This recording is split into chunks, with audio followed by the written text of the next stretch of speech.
here. Hello, good morning, mob family. All right. Let's get this show started.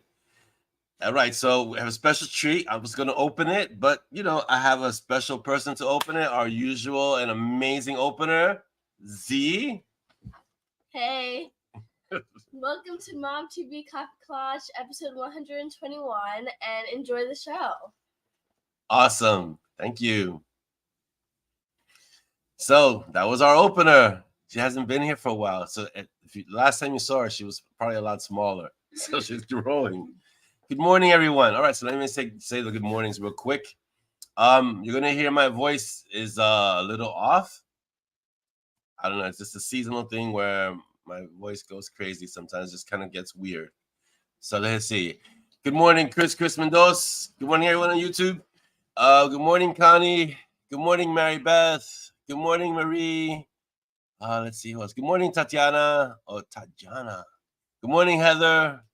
Paige. Good morning, Paige. I wonder if me and Dolly are wondering when exactly do you sleep with all those images that you're creating? Yeah, and the wikis, all those wikis. Do you ever sleep? It's incredible. They are amazing. Yeah. Let's see. Good morning, Linda. Good morning, Laura. Good morning, Jeanette. Like early morning for you, Jeanette. Let's see. Who else is here? Who else has made it? Even if you doze off, Paige, it's okay. It's allowed. The Kaffeeklatsch. If you want to come in, sit in a little corner and just fall asleep, and the sound of my voice will just put you to sleep, that's good too. Don't worry. And it's allowed. Who else is here? And Michelle. Good morning, Michelle. All right, excellent. 1:30 a.m., Jeanette. Jeez, that's early. I hope you get a good time to sleep after this. Fantastic. All right, so how's everyone doing? I'm coming off my right knee was acting a little funky for a few days. It was acting a little hinky. I don't know what it was. I'm trying to figure out what it was exactly. It wasn't anything too major. Like in the past, it's been really bad where it kind of gets swollen up, but then this time it was swelled up a little bit, and then it went down. And I think I was swinging. I've been swinging kettlebells, but the kettlebells that I swing, I can't even show you them because they're so the beasts. Each kettlebell is 48 kilograms, 106 pounds each, and I do double kettlebell swings. And so I think when you do the swing, you lock out your knee, and I think I might have locked out my knee the wrong way on one of them, on one of the swings, or on a few of the swings, and I started feeling it. But it's weird because I do it with both knees, but my body's. It's like I was telling Chris, and Chris is telling me, it's that whole thing about getting older. Good morning, Anthony, and welcome. Oh, you were really close to being to a snow leopard. That is amazing. How did you manage to do that, Jeanette? And is the snow leopard still in your house? Those inquiring minds would like to know. So yes. All right. Let me get my questions up because I want to have them ready for the time. I'm keeping an eye on the time just to make sure that I don't go over too much. But yeah. How are you all enjoying your summer? I'm just gonna say one word: hot. I was walking in the city yesterday. Okay, here's the thing. When New Yorkers say we're walking in the city, we understand that we live in New York City. All of it is a city.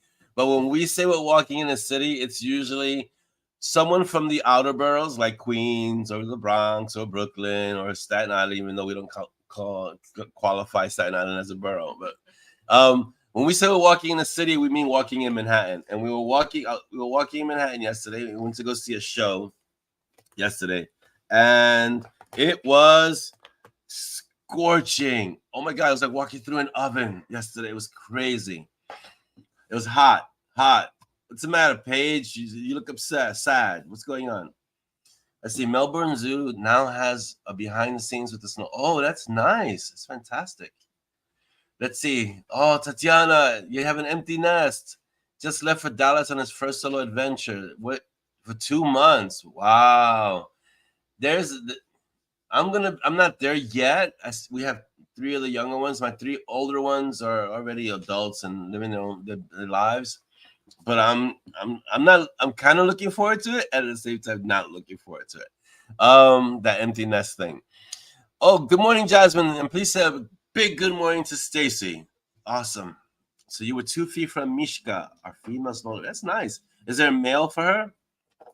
Because are they trying to keep us in so that she can reproduce, or it's just alone from somewhere else?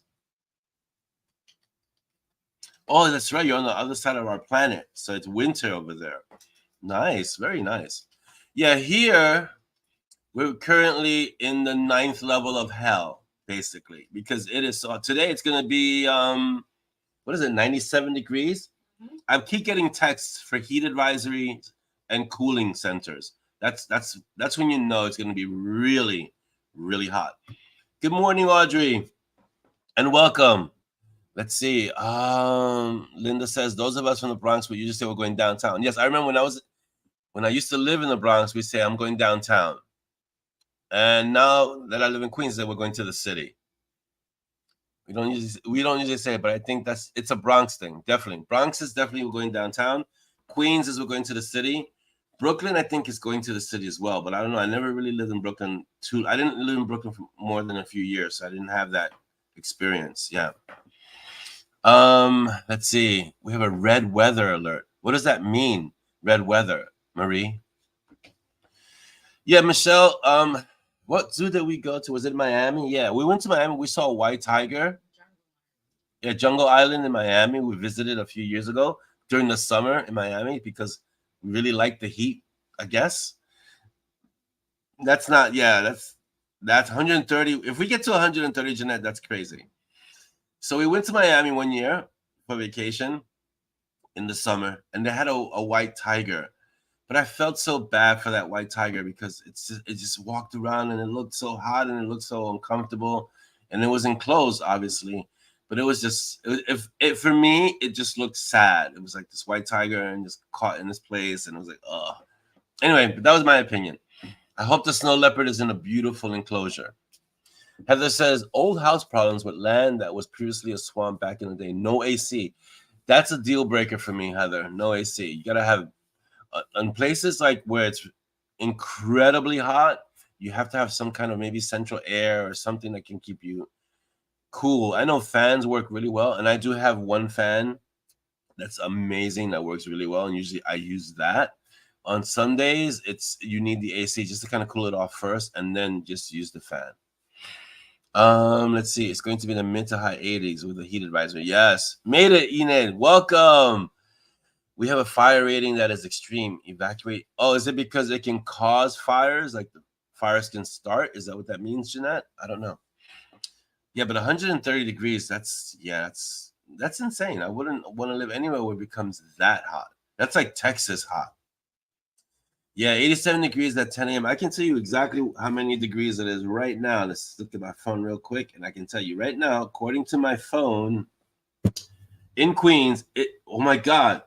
In Queens, according to my phone, it is 90 degrees, and it feels like 94 now, this moment.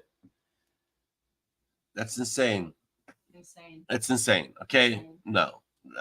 That's just a big no. No. So I'm glad all of you are here. I'm glad you guys made it.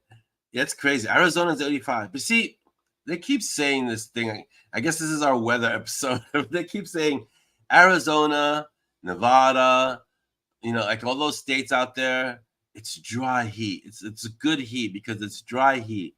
How true is that, Diane? Like, you don't have that much humidity in Arizona? Is that what it's like? It's just this dry heat that's tolerable?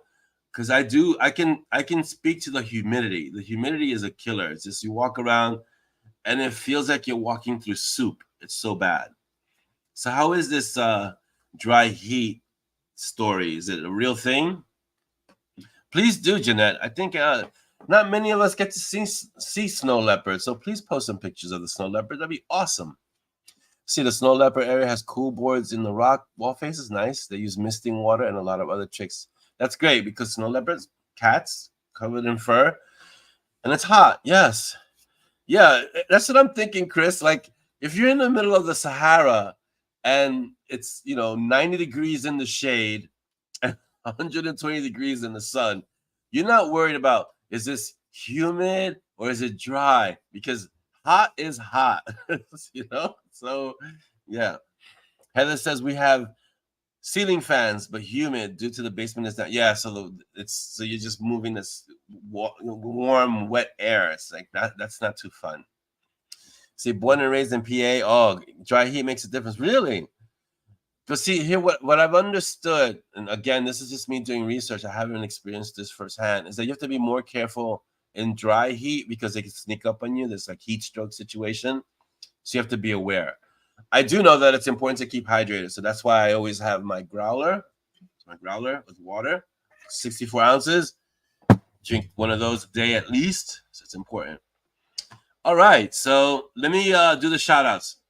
So huge shout out to everyone on YouTube that's supporting us. Hey guys, YouTube, everyone on YouTube in the world, thank you. And you're gonna hear my usual on YouTube. We want to get to 1,000 subscribers, so please help us. You know, hit that like button, subscribe, and notification bell. Share the channel when you can because it's important. We want to get to 1,000, so please, each one tell one kind of thing. You can find us at Bitten Peaches Publishing and go there and just just put the word out and let people know who we are.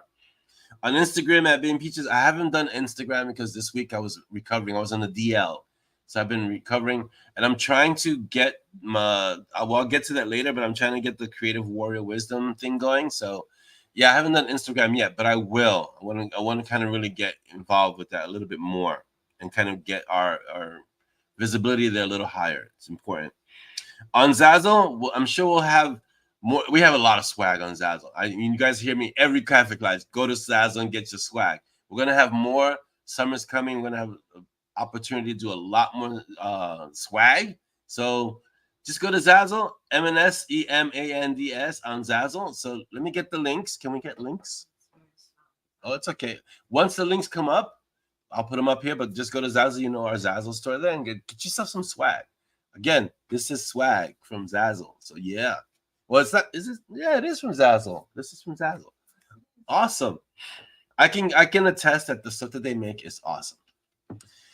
Let's see. Jeanette says 130s are extreme, but 110, 120 are normal for a bad summer here. Wow. My nieces get the 130 South Australia. That is just no.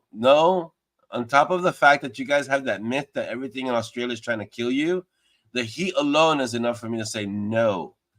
Joe, good morning. Let's see. Joe says, I've been in the Vegas desert and the Saudi Arabia desert, and that dry heat feels like a hairdryer blowing you.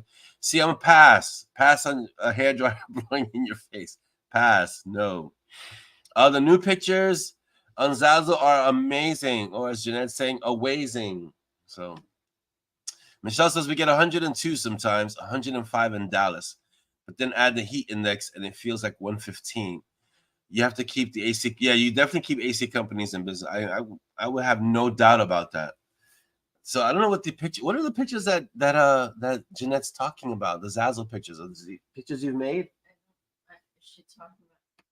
She says those new pictures on Zazzle are amazing. So check it out. Here's our link for Zazzle. There's a picture of I did click it. The link for Zazzle. Where did it go? It's not on your page. It's right there. Here, right here. Show. Boom. Excellent. Okay. So that's our Zazzle link. Please use the reference number. Use that entire link because it allows us to keep track. All right. Yeah. So yes, heat is one of the things that are trying to kill you. Yeah. Australia. I keep watching. I'm sorry. I'm not giving Australia a bad rap because this I think is just propaganda, right? But this is like, there's a show like the 72 things that are trying to kill you in Australia. It's on Netflix, and me and Z, the opener, we watched that, and after each show, she's like, I'm never going to Australia. And I'm like, I agree. We're never going to Australia because everything is trying to kill you. It's insane. So I'm sorry, Jeanette, that your country has gotten this weird rap about everything there, and it's populated. It's like it's unpopulated, so it's crazy. Next is our Instagram link. So please go to Instagram and follow us on Instagram, guys, because I could use all the followers we can get on Instagram and all the followers we can get on YouTube and everywhere else. It'd be awesome. Let's see. And there's our Bitten Peaches Publishing on YouTube. Please follow us there, guys. Really, we want to try and increase it to 1,000, get the word out, and let people know about what we're doing. And try to expand the reach of the show a little bit with marathon that we're on. We've been at this for 121 episodes. It's incredible. I sometimes I think about the number. I'm like, how do we even manage to get this far? It's incredible. So, but you guys have helped us get here, and one episode at a time we do this. And so share the word, share, hey, this is what we do. We kind of hang out, we talk books, we talk life, we talk a little bit of everything, Well, yeah, Jeanette, I've seen the box jellyfish, and I've seen the brown recluse spiders.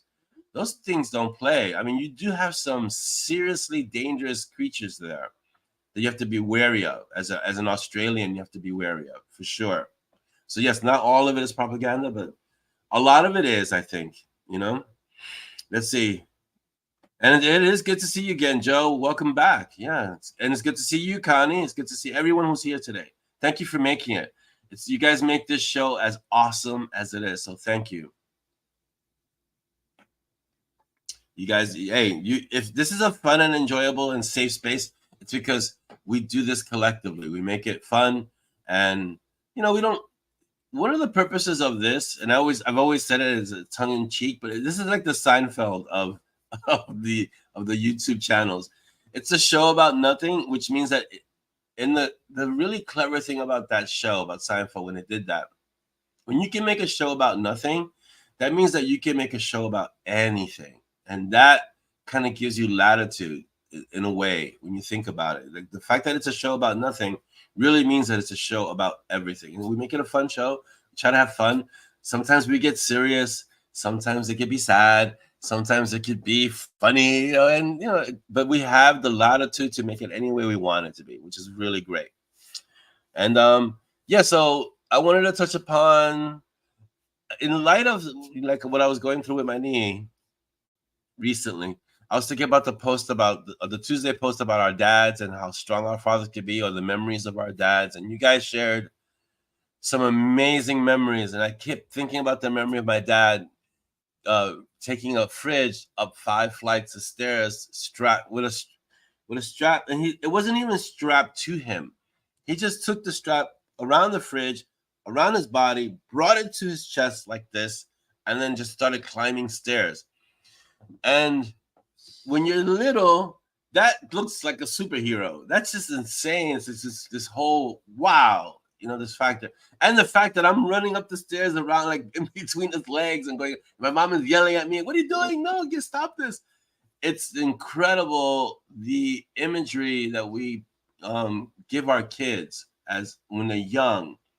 And one of the passages of life is when your children see that you're mortal. Like I guess when that transition, when they go from you are a superhero or you are a superhero to you're my dad and you're human and you can get hurt. I think that's a really huge transition for a lot of kids.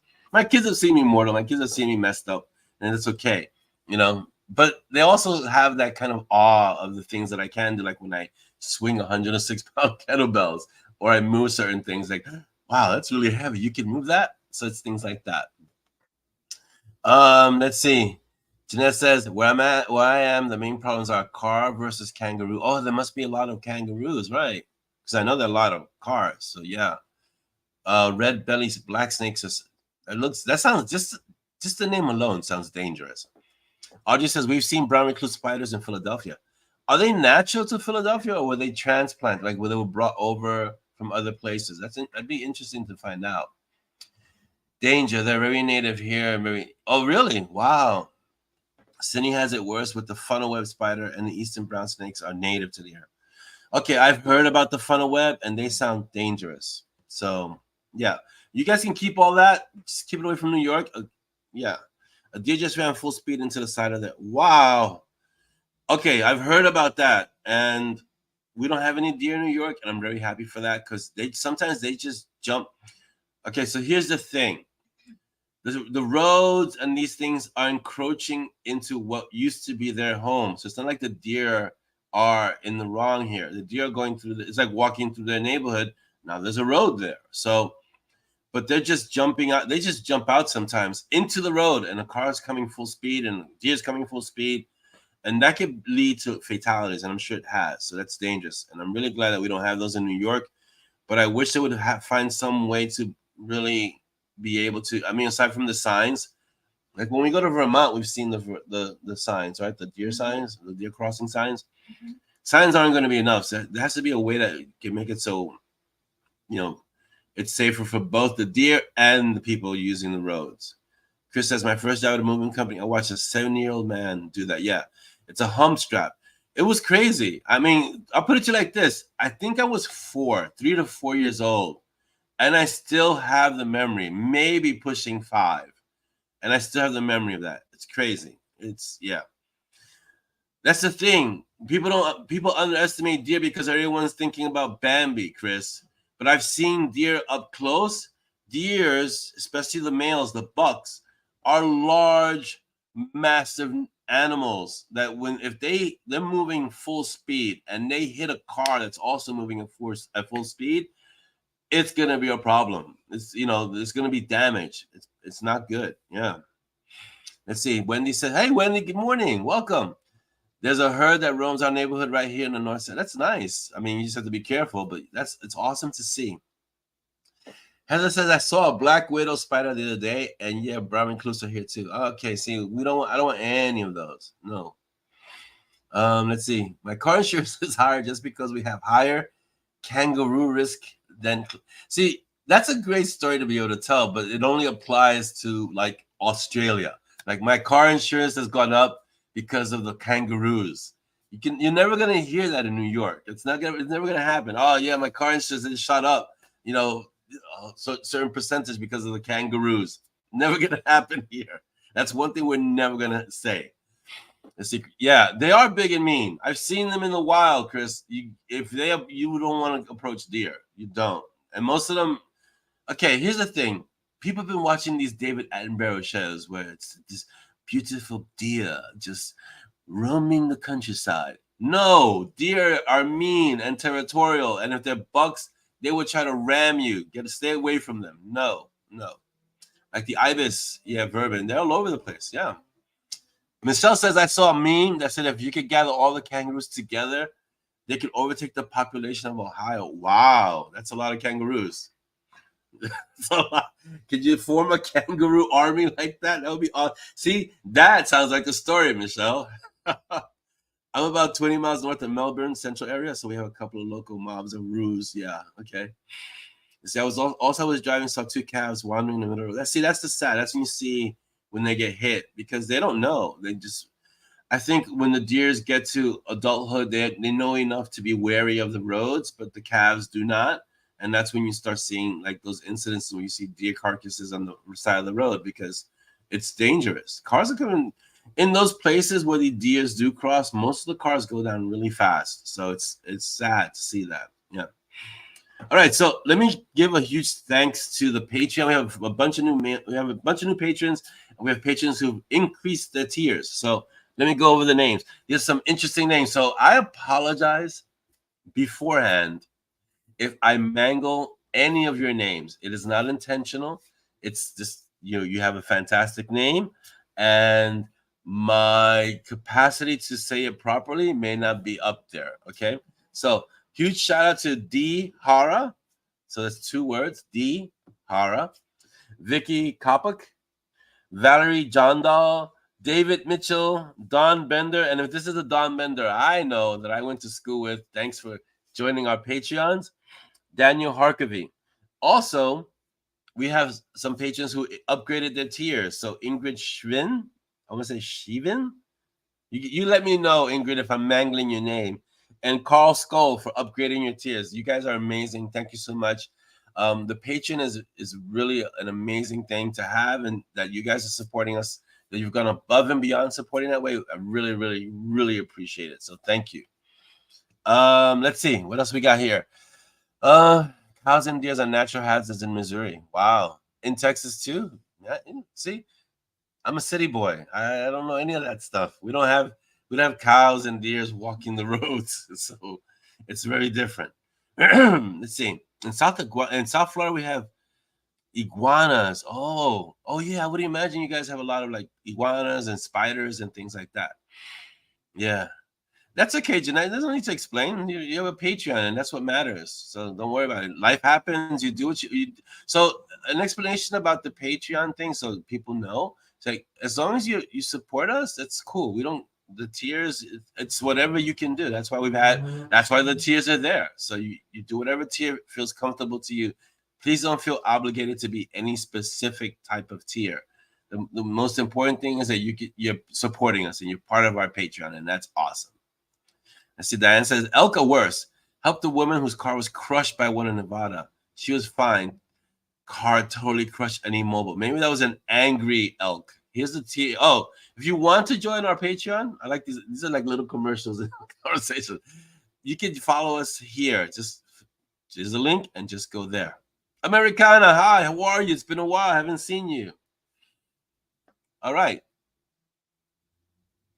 Americana saying, as someone from Missouri who now lives in Texas, the deer in Missouri are the longhorns of the deer world. Some whitetails are about as big as a mule deer. Jeez. Never seen anything like them anywhere else except maybe Kansas. Yeah, see. I am so glad that those are statements and conversations that I will never utter as a New Yorker. I'm never going to say, those deer in Manhattan, that's never going to be a statement I'm going to be able to say. See? So I'm okay with that, and I'm okay. Yeah, Chris, don't worry about, listen, if you guys have to drop tiers or stop Patreon, it's okay. Really. You have to do, first of all, you guys know how I am. You got to take care of life. You got to take care of your family. You got to do you. So this is going above and beyond. When you support us in Patreon, it's great for us, and we really, really, really appreciate it. But it's not obligatory. So you do what you can when you can. And that's basically the premise of the Patreon. We have it so people can show extra support, basically. Right, baby? Yes, baby. Yeah, see? It's extra support you're showing. And it's not just supporting the Patreon. We make sure that you get, perks and special things because we want to give you something back for the support. But don't feel bad if you can't do it, okay? You get the books, you read the books, you're here today, you're in the mob, you participate. All of that is also showing support. It's important, Everyone does it in the way that they can, okay? How about those moose way up north? Yeah, I'm going to pass on moose, elk, any of those kind of bison, or any of those groups of animals that are so large that they could trample your car into being immobile. Pass on all of those, okay? Let's see, hogs. Michelle, you have hogs and boars. Wow. Okay, see, a 400 to 500 pound hog or boar is a menace. They chased my son's Boy Scout pack in November, and luckily the adult trailing in the truck was able to pick up the little ones before the adults got to them. Wow. See, pass. Pass. On all of that, pass. First of all, I wouldn't even know how to react because I would just stay as far away as possible from a 400 to 500 pound hog or boar. Like, these are wild animals with tusks that can gore you. So pass. Let's see. White-tailed dale hunters, yeah. Let's see. Moose, yeah. No, we're passing. We're passing on all these animals. Sharks shudder. I'm from Jersey, and sand sharks, yes. I like sharks as long as I'm on the land and they're in the water. We're good, and that's how I like to keep it. Yeah. So let's see. Jeanette says kangaroos are a problem because their center of gravity is low and they are solid. They're mostly muscle. I've seen kangaroos. And no, to lift the bodies up in line car windows. Wow. So these are they can be dangerous because you can't really knock them down. Michelle, that'd be awesome. Totally appreciate it. Bull sharks, yeesh, eating it. So great hunting and fishing, beautiful scenery. Yeah, I would imagine, Heather. Wombats. What? Okay, so we refer to them as small, furry, large things, mobile boulders. So here's a good thing. One of the reasons why, and I hope everyone here has read Fated Fury, okay, is that I wanted to put a different kind of animal, but a real one. So that instead of a hellhound like Peaches, because Peaches, is hellhounds are fictitious, as most of us know. Although you wouldn't believe it, from some of the emails I've gotten about things that Peaches should do or shouldn't do. But in Faded Fury, I put in a honey badger, even though you haven't seen them turn into a honey badger just yet. But I was doing research on honey badgers, and short of a Wolverine, honey badgers are scary creatures that you do not want to cross. These things will go up against lions, against bears. They're completely fearless. It's insane how dangerous these things are. It's gonna be interesting to pit Mel in possible odds, just because of his temperament of being a honey badger. And he's like, I could take them. And it's like, but Mel, there's 20 of them. Yeah. So maybe I'll leave 1 or 2 kind of thing, you know? Michelle says, we don't need any permits now for hunting them. They cause almost $1 billion in property damage. Wow. Yeah. Yeah, I've heard that there's been an overpopulation problem with deer and a lot of these animals, and that they do create a lot of damage where they are, and that they give out a lot of permits to kind of like hunt them down. Let me remove this Patreon thing. I'm going to hide it. So there's a link for Patreon. It's going away, guys. The links will be available in the mob if you need them. Yeah, so, you know, shark fresh caught, deep fried with chips. Have you ever eaten shark, David? I bought it once with the kids, and you're supposed to soak it in milk because they pee through their skin. Uh-huh. It was not very good. No, you didn't like it, so... No, nobody liked it. Did I eat it? I don't think you did. I don't think so. I think I would have passed on. I think I would have passed on shark, especially if they peed through their skin. I would have been like, huh? Yeah. But it's also like that other fish, the Japanese one that's super poisonous. What is the fugu? Yeah, they got to prepare it in such a way so they don't kill you. So people will eat all sorts of things, I guess. So yeah. Mako shark tastes like swordfish, Paige says. And Paige, you never answered the question. Do you sleep, Paige? If you guys ever get a chance to see Paige's wiki pages, please go look at her stuff. Incredible. There's like so much stuff that she's doing. It's insane. And I'm wondering when she does sleep or do anything else, because they're amazing. She dove right into like creating these pages, and now she uses AI to make a lot of these incredible images. So kudos, Paige. Good job. And you guys, I know you and Jeanette are working on the M&S page. So any help you guys can give them, please do. It'd be great to have our page more robust or robustified, as I said. And snippets, which reminds me, I have to put a snippet out. I haven't put a snippet out recently, right? Oh, we gotta put out a snippet. I have to put out a snippet. Not this moment, but later on, definitely. All right, let me go over the updates, because you guys should know what's happening and what's coming and what's going on. So I'm currently taking on 3 stories at once, but this is not in the usual Orlando's insane and why would he do this manner. So I'm focusing on Outcast, right? Outcast is, you know, M&S is M&S 24. It's, how do I describe Outcast to you guys? Outcast is basically, okay, I kind of have like a perfect idea of what metaphor, what kind of Outcast would be. So if you ever watch John Wick, in John Wick, I think it's in John Wick 2, where he kills someone inside the Continental, and then he's excommunicated from the assassin world. Outcast is basically Monty Strong meet John Wick 2, and everyone wants them dead or eliminated from the mage world. But it's not because of anything they did, and I can't tell you the rest that's because it would spoil the story. But that's basically what's happening in Outcast, and everyone's coming after them, and there are assassins coming after them, and there are mage enemies coming after them, and all the people who they would count on, generally the entities like the Dark Council or the Hellfire Club, or they have to turn their back on them a bit, and then they start realizing the why, and then the enemy, the big bad guy, which I can't tell you who it is yet, but just there's a character called the Emissary, which which features in Outcast, which is awesome. A bit on the nose, yeah, the title, because they're outcasts. Yeah, it's basically they're outcasts. But the reason why is the fun part. Oh, here's our wiki page. So yes, this is to help page. Mo wiki, mo better. Here we go. Boom. Please go there. Yeah.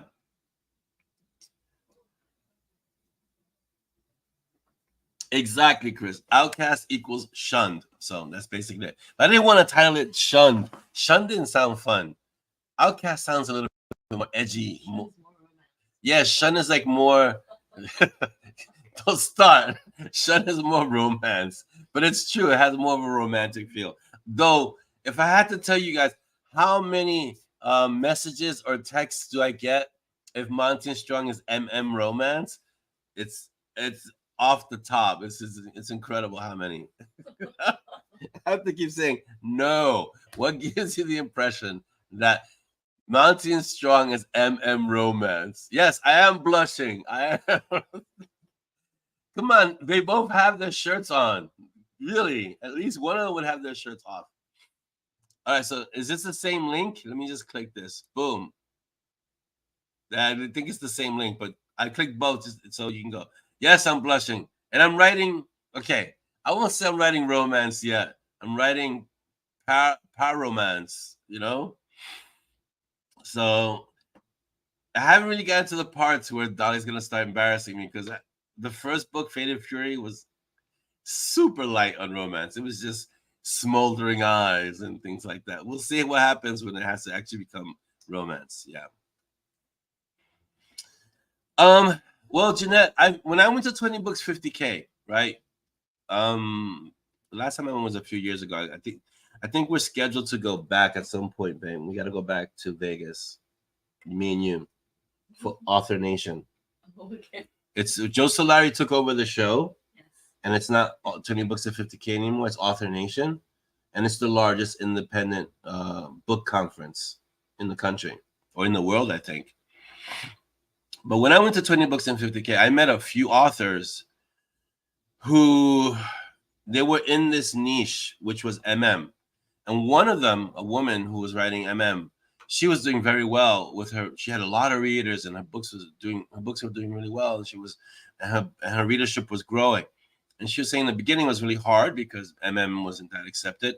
But even back then, Jeanette, people were the readership was growing because MM, not M&Ms, but MM was becoming a very accepted part of paranormal fiction. Before it wasn't. Before it was kind of like outcast or shunned. It was shunned from the paranormal world, but it's becoming more and more accepted. Which, if you think about it, makes sense because there's a lot of that. There's a lot of that undercurrent in the older vampire stories, and if you think about Interview with a Vampire with Anne Rice, there's a lot of that undercurrent there with Lestat and David and all this stuff. It's in there. So if that's what you want to write and it flows, go for it. Don't let anyone tell you what to write. You write what you got to do. You know. I nailed the butterflies in the stomach. I hope so. I think that's about as romantic as it got. And the eyes, the eyes were a big thing. Yes. Yeah, Nazri Noor is a MM book powerhouse. I mean, he's just putting out MM books left and right. And I met him before he wrote his first book. I can say when, right? And he's just churning out those books, and it's great because it's good to see that he's writing so well and that he's doing well. So it's fantastic. Yeah. If you're having fun, and I've spoken with Chris too about this. If you're having fun, if you're enjoying what you're writing, your readers will enjoy it too. And it comes through. It comes through in the writing. If you're writing a book that you feel is a slog, that you dread having to write it, okay, I try not to give that kind of book advice, but if you're suffering through writing the book, your readers are going to suffer reading the book. So why would you want to put them through it? When you, as an author, when you write a book and you want to have fun, you want your readers to have fun with you. You're sharing this experience. So if you write a book and it's not fun, you want to maybe reconsider why it's not fun. Not reconsider writing, but reconsider why it's not fun. Why is this book not a joy to write. You're a writer. It should be part of it should be a joy. Yes, it's hard, but it's also something that should be driving you. It's something that you should be doing, you know? Yeah. Yeah, Jeanette, Monty Strong doesn't give off MM vibes because it's not an MM story. I don't get. I think it's people just see the two guys on the cover and they immediately think this must be MM. I don't see it. I don't see why. It's not. Like, they're not even in suggested poses. It's like what, you know? They're facing away from each Yeah, they're facing away most of the time. Michelle, thank you so much for being here. It's awesome to have you. Thank you for visiting, and even if it's for a short time. And be safe getting the little ones from camp. Bye.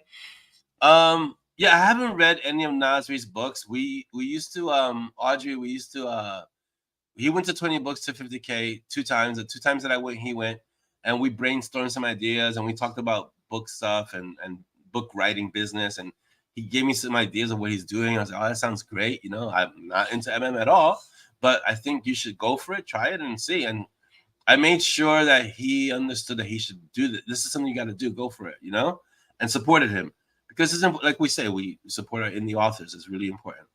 MM is male on male romance. Wendy. Well, you know, this is what I don't get. I see, Chris, maybe you're like me. I grew up in the age of Batman and Robin, although as I grew older, that was a little weird. But like Lethal Weapon, you had all these buddy movies where it was two guys who they were friends, they're like brothers, you know? And there's no romantic overtone or undertone or shadow tone, nothing. It's just two guys going through stuff as, you know, brothers. Like, all right, I'll give you a perfect example. I was recently turned on to the show, and yes, I know I'm late to this party, but Band of Brothers, which is a military show, but it perfectly encapsulates the ethos of what it means to be a brother, like in a tough situation. And in that case, Band of Brothers is through war, and it's like you came in. Yes, Rico, you did come in at a weird time, but you're here, and that's what matters. Yeah, you know, you're gonna fight for your life, and that person that is there is gonna maybe save your life, or you have to save their life, and you leave no one behind. And it's kind of creating this. It's a brotherhood, right? You create this brotherhood where you're in danger together. You're of the same mind, and you're doing these things together, and that creates this bond where you become brothers, and it's more than family.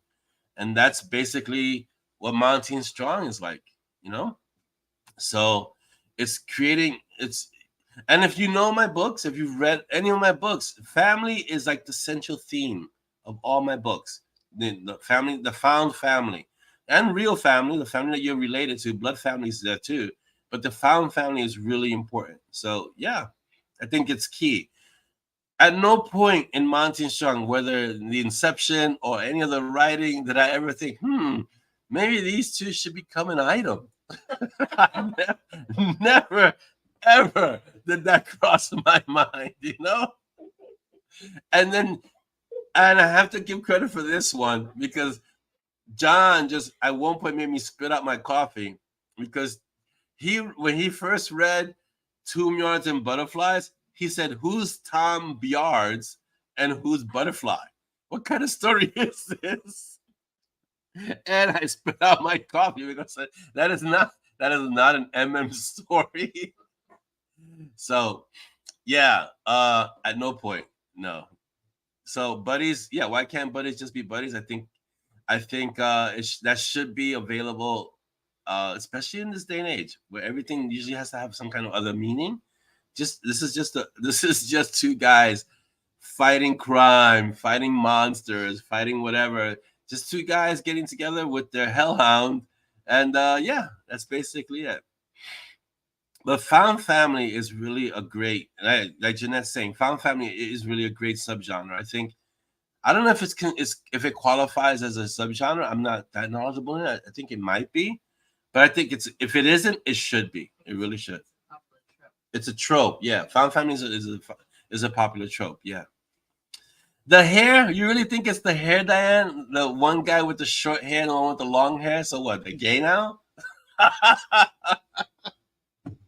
Oh, but I couldn't change the hair even if I wanted to because they're so established, Monty and Strong, as characters. Like, you know, right at this point, I couldn't even if I wanted to say, okay, you gotta change Monty's hair and put it back, and it wouldn't work because first of all, there'd be an outcry. There are a lot of female readers who like the way Monty looks. Trust me, we've done this.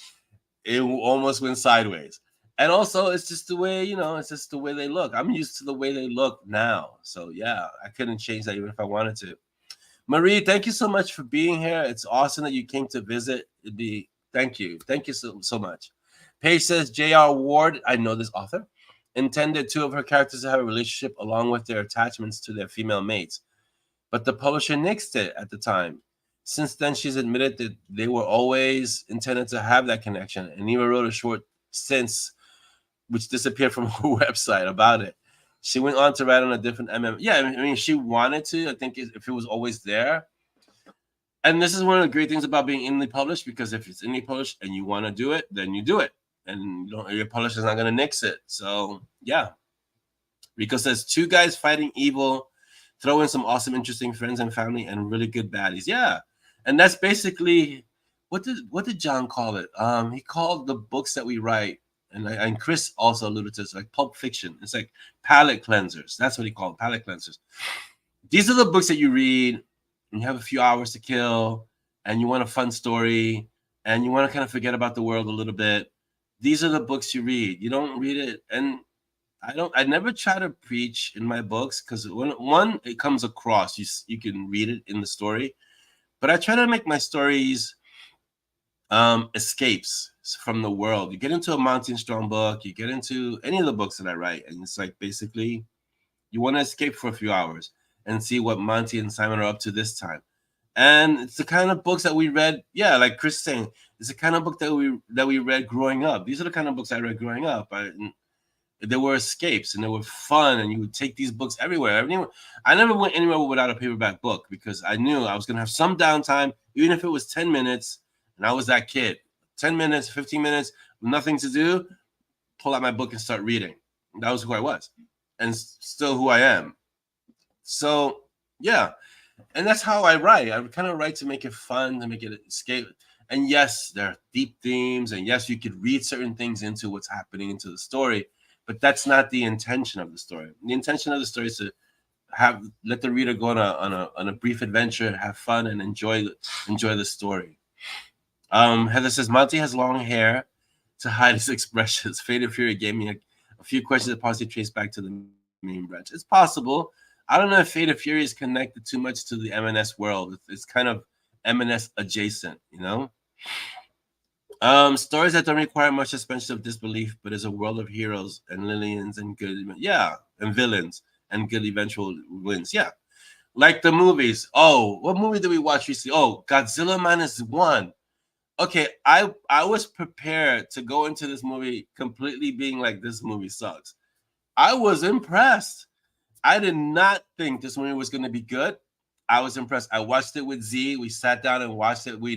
She initially poo-pooed it, like, oh my God, Godzilla, come on. Why am I going to watch Godzilla? And then 10 minutes in, I said, okay, I'm going to change it, because you didn't want to watch it. She said, no, it was pretty good. We ended up watching the whole thing. And it was good. Even you got to watch a bit of it, right? Donnie got to watch like the tail end of it. It was really good. Tail end, no pun intended. Okay. I think the M&M supposition in relation to Monty and Simon, this is Paige, stems from their lack of actual demonstrated relationships with women. Readers don't really get a look at their personal lives, the date notwithstanding. This is true. And that is by design, because those relationships, let's say with Monty and Roxanne and Simon and Chi, are not the focus of the stories. They're incidental to what's happening in their lives, and actually integral to what's happening in their lives, but it's not the focus. And trust me when I tell you that I've had so many emails and messages. When are we going to find out about how Simon and Chi met? And why don't you develop Monty and Roxanne more? And it's like, that's not the point of what's happening in the story. Yes, they're important and they're part of their lives, but their lives at the moment is like, hey, you got to focus on this bad guy or this bad girl doing something, you know? So yeah. I haven't seen Atlas, Chris. I'm gonna tell you personally, I think Atlas is gonna be but I'm willing to have Dolly watch it with me. So and make her suffer through it with me too. Yeah. Monster Kaiju. Yeah, it was really good. It was really good, Paige. I was impressed because it stayed in historical Japan. It stayed in that period after they lost the war. You followed that one character throughout his kind of growth. It was a really interesting viewpoint of how to deal with Godzilla and the fact that if he would have attacked Godzilla when Godzilla was still manageable, he might have been able to prevent the supersized Godzilla that came later. It was great. It was great. Yeah, Godzilla is a national hero because Godzilla's. Listen, there's been Godzilla since I don't know how old the character is, but I know Godzilla's been around since I was a little kid. It's that old. Godzilla, Gojira. There's so many of the. They have so many large kaiju type creatures, but Godzilla's you equate Godzilla with Japan. It's really that well known. Okay, whoa, we have questions. Okay, let me get to the questions. It's 12:25. Jeez. All right. Okay. Yes. Before I get to the questions, I'm just reading Americana's comment. It's like that's the crux of everything is that it's there, whatever, whomever, but it doesn't have to be the core of everything. Sometimes you fight because it's the right thing, not just for love. Yeah. And the romantic asides, I want to say, or the romantic influences in M&S, like Monty and Roxanne and Simon and Chi, they're there. I got lambasted by one review saying that I don't know what was it. No, there was unconscious. What is it? Unconscious. What is it? Sexism. Yeah, unconscious sexism. I was like, huh? What? Huh? Nanda? Nani? I was like, what? Because of the way I write Monty and Roxanne and Simon and Chi, and maybe I'm misinterpreting it, but it's like I got overcompensating with your sexism. Yeah, I'm over. Making the characters strong and. Clearly, you remember this review better than I do. Go ahead, David. Oh, how was that? That was No, what was it? I was overcompensating. Overcompensating by making the female characters strong and independent. Right. When all I just think that women could be strong and independent. I'm not overcompensating really anything. Sexist. But I'm really I'm sexist. Right. It's an interesting twist on sexism by making the women characters strong and independent. Right. And it was unconscious sexism. Right. That was awesome. Anyway, these are the things I deal with. So yeah, it should be that way. We don't need. Okay, that was deliberate from the beginning. You know. Okay, questions, and I can see the comments. So yeah. All right, from Audrey, who has kept her streak going for I don't know how. Audrey's gonna have. We're gonna have the at some point. We're just gonna have honorary Audrey questions. I think. All right, Audrey, first question. Do you have any phobias? This is directed to me. Do you have any phobias? I don't have a fear of heights. If I do have one, I haven't discovered it yet, Audrey, but I'm sure I have one or another or some. I don't know. I don't have claustrophobia. I don't mind enclosed spaces. I don't. No, oh, you know what I do have, but this is not a phobia. I think this is this is an actual phenomenon, and this is probably why I was doing what I was doing when I was younger. I had it's a kind of the weird impulse that when you're up somewhere high to jump off just to see what it would be like. I think this happens to people like on bridges, on mountains. Like you look, you're up really high, and there's a kind of a weird impulse to kind of want to jump. Not that I ever do, but it's like, But then I just got into rigging, which is basically I would jump off the edge of roofs, but had ropes attached. But for a brief 2 to 3 seconds, you're free falling, and it was awesome. So you jump off the side of the roof, you got all these ropes attached, the hooks are attached, but you free fall into the chair, and for that brief moment, you're falling off the edge of the roof, which is awesome. For some people, they may describe that as terrifying. So it all depends, But I don't think I have any phobias. All my phobias now are related to my kids and my family, like something happening to them. Those would be my phobias. Like when they went to the beach recently, we had a whole conversation about don't go too deep into the water. There might be sharks, that kind of thing. But no, I don't have, again, that I know of, I don't have any phobias. Dolly, your question. Are you ready? Mhm. Do you go to your class reunions? I do, and I've brought the kids once before as well. Awesome. There you go. She does, and she's taking the kids there too. She says, you are afraid of Dolly. No, I'm not really afraid of Dolly, but I have immense respect for Dolly, which is a different thing. I mean, you love him because you're sexist. Oh, that's right. I love you because I'm sexist. that's it. There you go. You heard it here first. I'm a beard. Oh, you might For your beer? sexism, You're a beer yeah. for my sexism. There you go. That's it. Sexist. Oh my God. Anyone who really knows me knows that that's not true. But life is interesting. All right, Orlando. What is one mistake that many new authors make? Wow, this could be a whole episode, Audrey. All right, so one mistake that many new authors made, that I made, is not learning the craft enough before deciding to publish your book.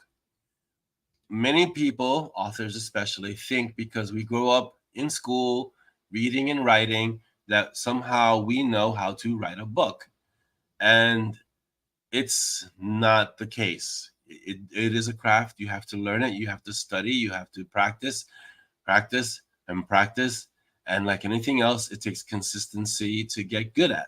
And most authors, new authors, not authors, most new authors do not have this truth yet under their belt. They don't understand that you have to practice. Not only do you have to practice, you have to practice and learn to ship. Get it out into the world. It may suck. Get it out into the world. Get it as good as you can and get it out into the world. And that practice of creating, finishing, because the finishing part is really important. You have to finish what you start. Don't I have that up somewhere? Finish what you start? I have it somewhere. It's on my wall somewhere. Finish what you start. So that practice of creating, finishing, shipping, most new authors don't get that. They get hung up on creating, but not finishing, or finishing, but not shipping. And so you got to get that cycle of creating to the best of your ability, finishing it to the best of your ability, get it finished as best as you can, because the book's never finished. It's just released at a certain time. You can always make it better. And shipping, get it out into the world. Give it to your readers. Most new authors make that mistake of not doing that, and then not being the best writer that they can be at the time. I'm not saying, because I was doing this in the beginning. I was taking courses. I was reading books. And at some point, it's like, when are you gonna write the book? It's like you could take this course, that course, that course. You can read this book, this book, this book, and that book. But at some point, you got to Fleisch. You got to sit down and put your butt in the chair and write the book. And so everything else is just at that point stalling. So isn't it also important to know when? Speak loudly. Make sure they can hear you. Isn't it also important to know when to not finish something? When to not finish a book? That is a great question. All right. So, and in case you didn't hear, Dolly, isn't it important to know when to not finish something? Like maybe are you saying like in the sense of pursuing a story that's not working, or right? Yeah, that's just as important. I think you have to know when to stop something and move into a different direction. Or how do you know? That comes with practice. I think it comes with understanding. Okay, so I'll give you an example, a personal example of mine. When I was writing all the books prior to Monty and Strong, like let's say Spiritual Warrior, all these things, a deep part of me knew that these stories were great and they were awesome, and I was getting my expression out, but it wasn't what I was supposed to be writing yet. When I started writing Monty and Strong, it was almost automatic pilot. It was like knowing this is what I'm supposed to be writing. These are the stories I need to be writing. And you can see that evidence in how many Monty and Strong stories there are. And there are almost as many Monty and Strong stories alone as there are of everything else. Right? So when you find what you're supposed to be writing, and this is different for every author, obviously, something clicks within you. Just like when you're writing something you're not supposed to be writing, you stop. You're gonna it's uphill all the way. It feels like work. And I'm not saying writing isn't hard work, because it is, but there's a certain impetus when you're writing, momentum, that even if you're just stuck in a tough part, you know you got to get to it. You wake up and you're like, I got to get this one right, you know? But there's some books that you write that you know will never be read by anyone. Like you start them, like The General Contractor. I started that. I was like, I don't think that's ever going to be finished, you know? Yeah. So great question. Thank you, Dolly. That's awesome. All right, Jeanette. Thank you, Audrey. Great questions. All right, Jeanette, Orlando, how do you envision new characters, particularly how they look? It's an interesting process. So for like, let's see, I'm trying to think of a new character. The most recent character, like in like let's say Val for Fated Fury, I knew how she looked almost from the beginning, and I knew she was a combination of a few characters in my head, but I knew she needed to be distinct. And Fen, one of the reasons Fen has been removed from the cover is because Fen wasn't, the cover of Fen didn't look like the Fen in my head, and it didn't work for me, and it was throwing me off from writing him, you know. Bye, Connie. So great to have you here for the weekend. Thank you for dropping in and say hi to your friends that are there. So how do I envision them? I usually get the name first. The name usually for me tells me who the character is, how they look. Like Mel, I already know what Mel looks like, and it's hard to describe how this process works in my brain because I guess it's unique to my brain. But I get the name usually first, and then with the name comes a certain sense of the character, how they are, and it's just, you know, some characters. Okay, I'll give you a perfect example, and see how I'm going like this. This is how my brain is, but I'll give you the perfect example. Iker the Cleaner. That's his full name. I don't even know if Iker has a last name. I don't think Iker ever had a last name. It's just Iker, right? But Iker, first of all, the name is just bizarre. Iker. I don't know. The name came to me. His name is Iker. He's a vampire. He's a cleaner. Everything fell into place with Iker, and I don't really know how he looks precisely, his face, which is why on the cover you never really get to see his face. But Iker is a presence. And so the closest thing to Iker the Cleaner in my history as an author, if you ever watched an anime called Get Backers, it's a fantastic anime. But in that anime, there's a character called the Jackal, and he's a doctor, and he kills with these scalpels that are light scalpels that he creates from his body. Iker the Cleaner is loosely based on that character because of the mystique. But when I saw Iker in my head, I was like, this is exactly what he looks like. He wears the hat low. It's a wide brim hat. He wears a long coat. He has his cane, right? And he has a gun, and he's a vampire. Why would he walk with this? Because, but the cane has a sword, and it's a special sword. It's a vampire killing sword. So it's all this stuff kind of fell into place just from how I envisioned Iker, just from the name. So the name, as we know, names have power. So the name has to be right. And I think with Val, didn't I want to name one of our kids Valentina? Yeah, I wanted to name one of our girls Valentina. So I've always had that name in my head. So if I could name one of my actual girls, I named the character Valentina. So that's why. So I don't even know what Iker looks like. Really, if I ran into Iker in the street, I wouldn't know what he looked like. But if I ran into Iker in the street, I wouldn't know it was him by the way he felt as he walked past me, if that makes sense to you. Like some people just have a presence, right? And so I would understand that this is Iker from his presence. And so that's how they look. And then everything else falls into place around there because there's a context around each character. It's not just happening in a vacuum.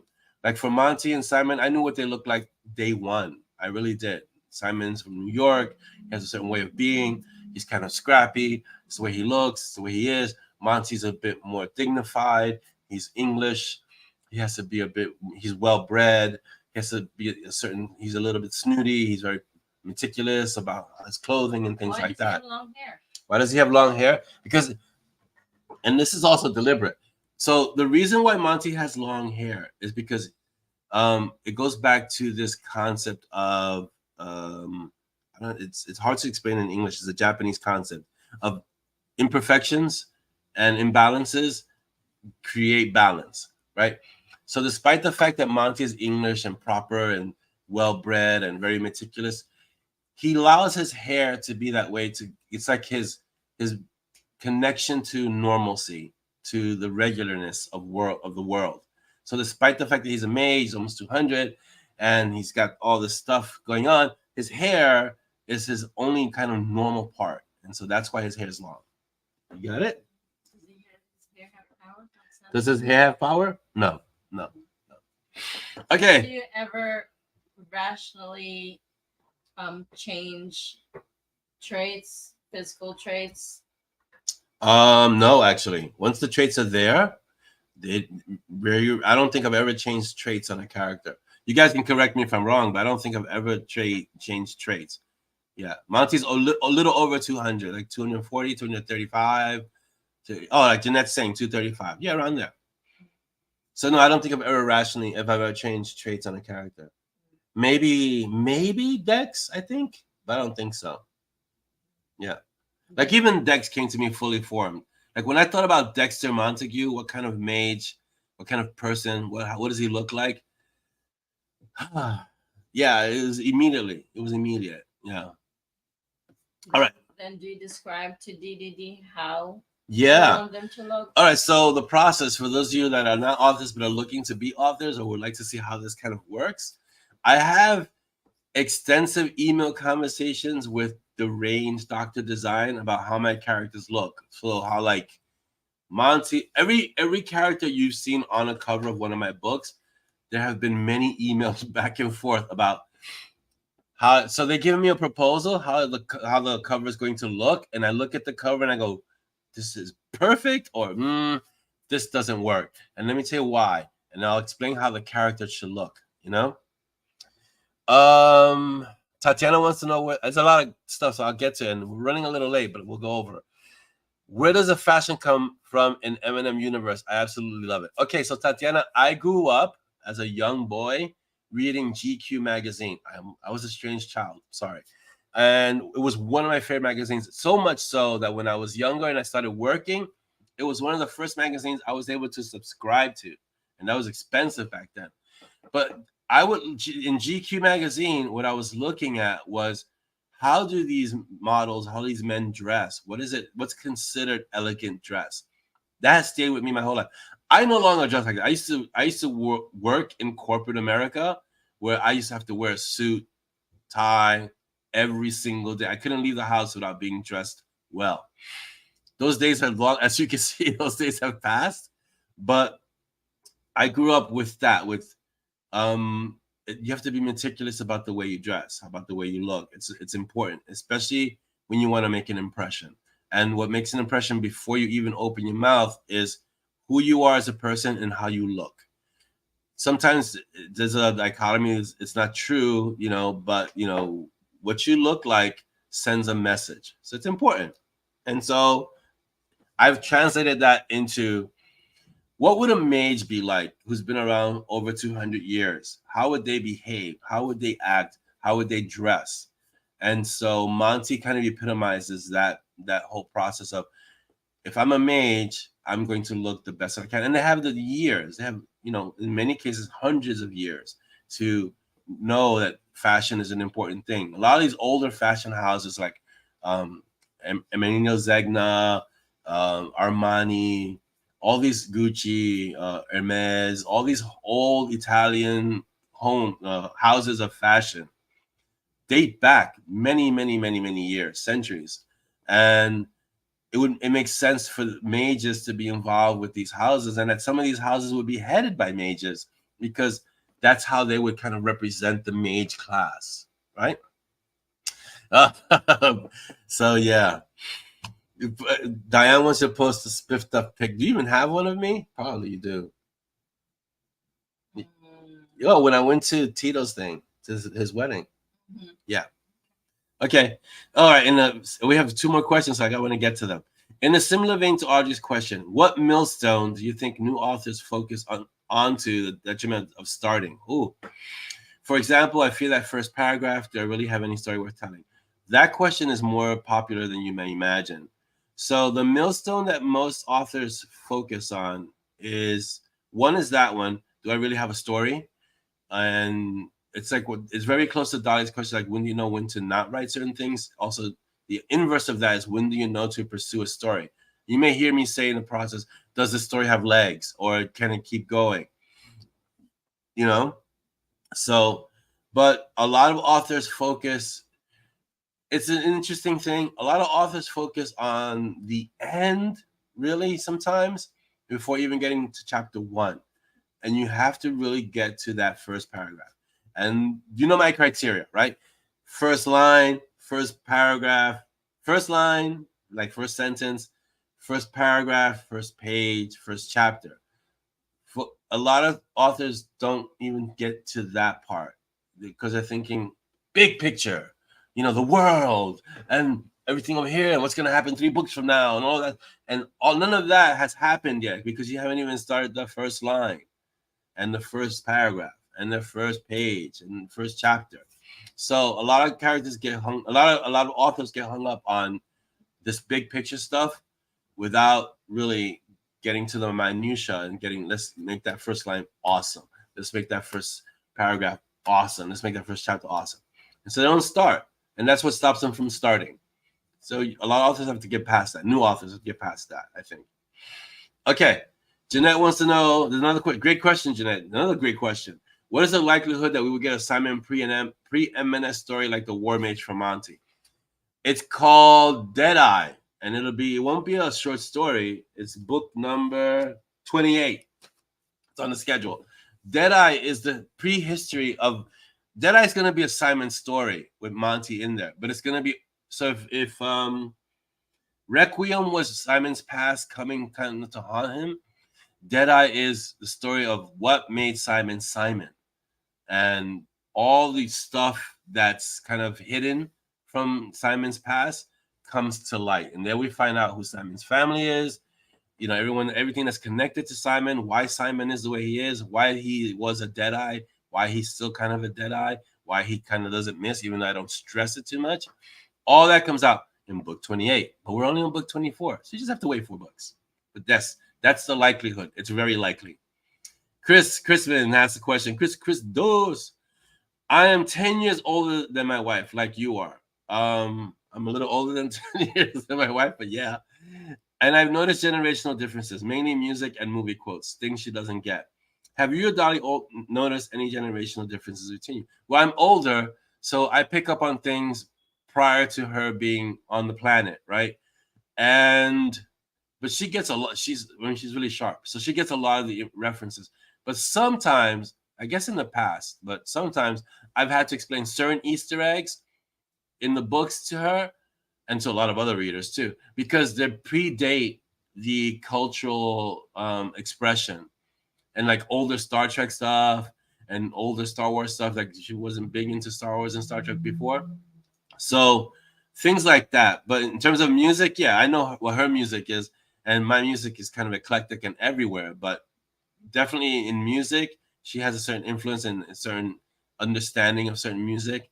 And movie quotes, that's not even a generational thing. That's just that I've watched so many movies growing up that my brain makes these weird connections all over the place that I've had to explain to other people my age. Like, where did this come from? Why is that a movie reference? And what's that? So yeah, it's like, it's not so much generational. I think it's more what you've experienced as you've grown up and what you were exposed to growing up too. You guys are amazing with your questions. Thank you so much. These are great, great, great questions. You guys, incredible. All right, let's continue. Let me go back and read a little bit. Let's see. I like to peek behind the curtain. Is this? I'll just thank you both. Right? Okay, I gotta go back even further. Okay, you guys are awesome. Okay, weird because I had repel before and did okay. Repelling is awesome. I love the repelling. Yeah. Let's see. Don't go to the canyon. That's where I found out I had that same. Yeah, that impulse is real. I don't know what it's called, but I know the impulse to want to jump off a high place is a real thing, which is why I stopped going to like the Empire State Building when I was younger. Okay, we all have the urge to look over and jump. I don't know. I think some people have it stronger than others, Chris, but I think it's a real urge for real. I won't go to the Grand Canyon Americana because I love looking at pictures of the Grand Canyon, but I don't think I could be on that edge. It's something about the Grand Canyon to me is just so overwhelming. It's amazing and beautiful, but it's overwhelming, you know. Let's see. The impulse to jump is called the call of the void. Oh, same as the impulse to swerve into oncoming traffic. No, that one I don't have. I've seen what head-on collisions can do. I'm gonna pass on that one. But the call to the void, call of the void is interesting. I'm gonna have to, you know what? I think that's gonna have to end up in a book. Yeah. I like that. You're asking too logical a question. That's a good one, Dolly. My first book will never see the light of day. Yep, I have a book. I think I have a few stories that I started and we're like, no, this ain't gonna work. No. Yeah. Yeah, see, and Chris, we've all had that urge of dropping the end asteroid where you get to that point where you're like, I'm so done with this story. Can I just bring in an asteroid and end everything? For sure. But you gotta resist the urge. You gotta resist that urge. Yeah. Yeah, I think Diane, I think it's great, and I don't know if enough authors do that, where enough authors sit down and explain to readers and just people in general what it takes to be an author. For some, there's a mystique around it.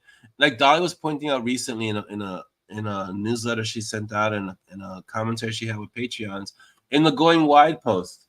A lot of people don't know about the behind the scenes of what it means to be an author. And so it's good every so often to kind of explain to readers, this is what it means, or this is what happens. And hello, Jennifer. You came, you're here, you're late, but you're here, and that's important. Okay, Paige says R.L. King touched on this yesterday. Alistair Stone was supposed to be a trilogy. Not a trilogy anymore. He took the wheel in 36 novels, 7 novellas, and 2 companion series later. No kidding. Yeah, she is like, she's prolific, but I can see Alistair Stone being a trilogy and saying, I don't think so. Because I think she just released the book, if I'm not mistaken, Paige.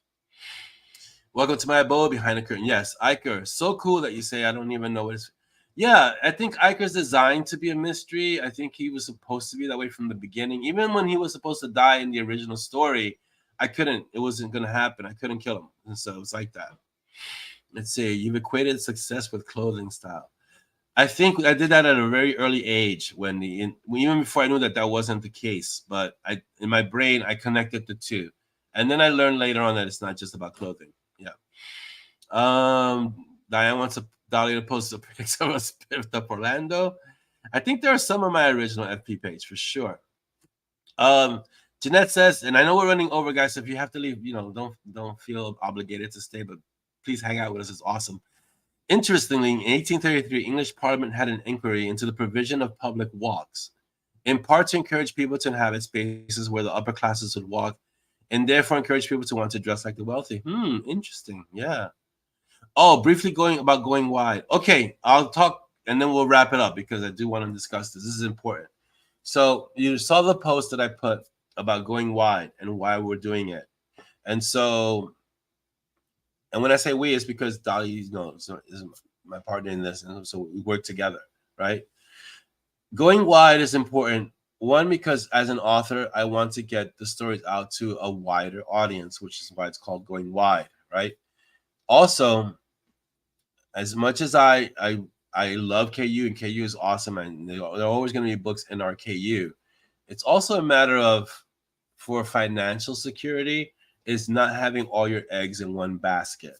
That being that the basket in this case would be Amazon, right? So you don't want to just be in one place because financially that's not wise.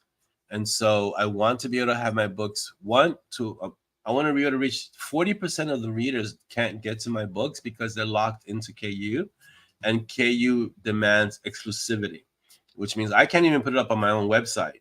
I can't put a book on my website because it's in KU and Amazon. That's part of their policy, and that's fine. I respect that. That being the case, though, there's some readers who say, I would love to get your books, but they're on Amazon, and I will never patronize Amazon, or I will never shop on Amazon.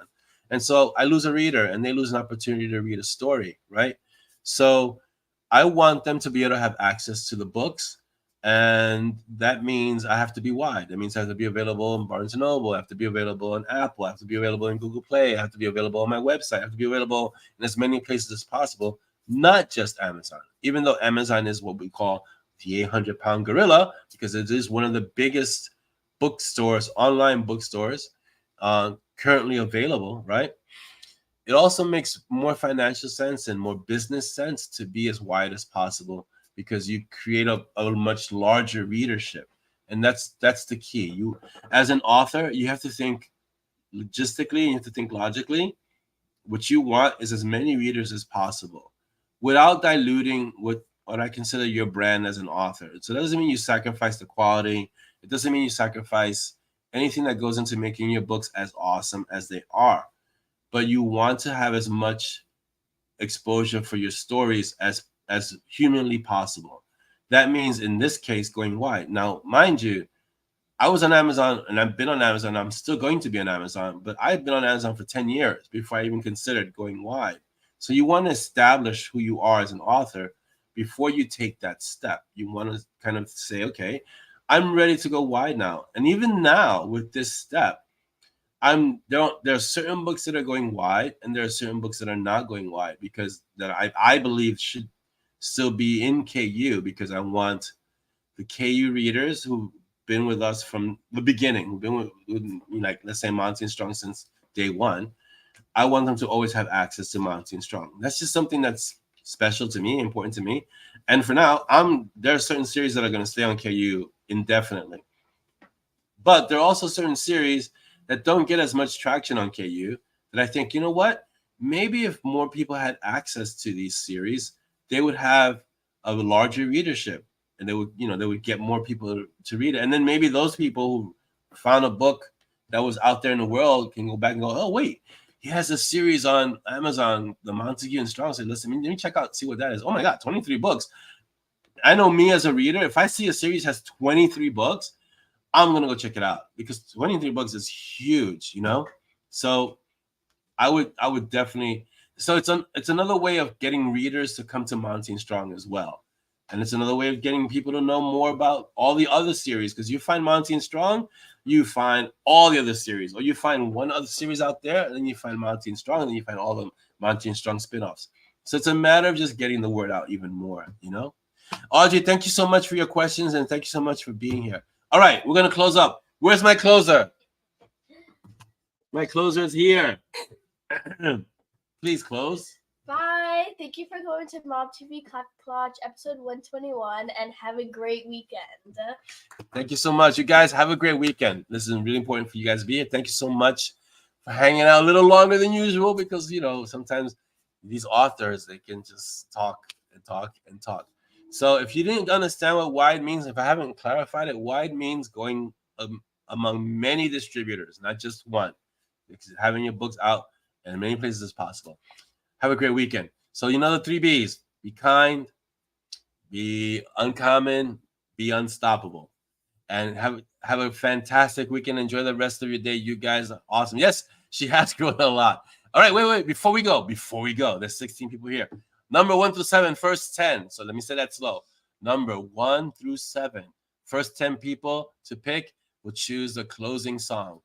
Go. First 10 people. Numbers 1 through 7. And, if you guys don't, and I'm giving you like a minute, because, geez, and if you don't pick, then I'm picking. So far, Janae, have a nice nap, a nice rest of your evening. Go to sleep. So you got 4. Let's see, 1, 2, 3, 4, 5, 6. 4 more people. Let's go. Thank you, Ina. Thank you so much for being here. The next one will be July 5th, right after the holiday. Fantastic.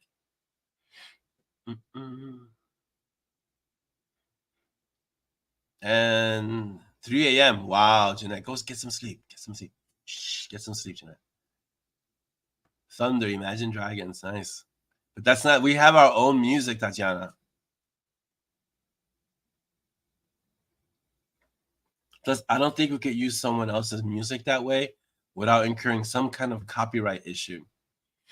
All right, what are the numbers, darling? 7 looks like. It looks like 7. Popular. Yeah, 7 seems popular today. Let's see. 1, 2, 3. Yeah, 7. All right, 7 it is. All right, guys. Have an awesome weekend. All right, let me take this off.